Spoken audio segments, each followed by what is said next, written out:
Здравейте, дами и господа! Аз съм Мария Владимирова, управител на магазини за цветя. В днешното предаване ще ви представя екзотично и много рядко срещано растение – хеликония. Родът наброява около 80 вида. От едно семейство е с стрелицията и с банана. Хеликонията се отглежда предимно заради разнообразието на листната маса и невероятно красивите цветове. Някои от видовете притежават розови листа, другите са с зелени листа и оранжев цвят.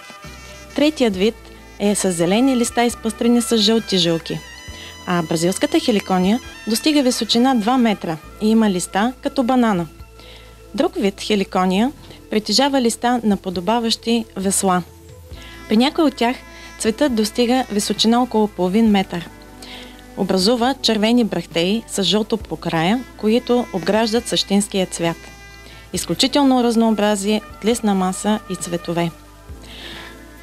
Доставя удоволствие на всеки един цветар да има в дома си такова растение. Проблемът е, че много рядко се предлага на пазара. Това растение е светлолюбиво и топлолюбиво. През зимата минимална температура са 16 градуса. През летния период 18-22 градуса.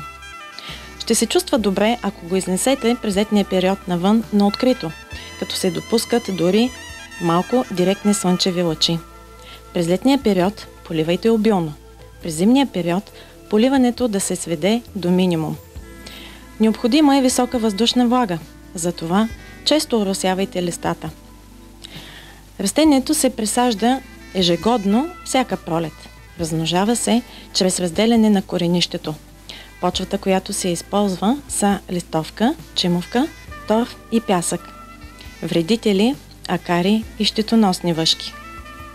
Едно прекрасно растение, което е подходящо за дома, офиса и зимната градина. Изглежда добре, както самостоятелно, така и в композиция. За днес това беше всичко от мен. До нови срещи!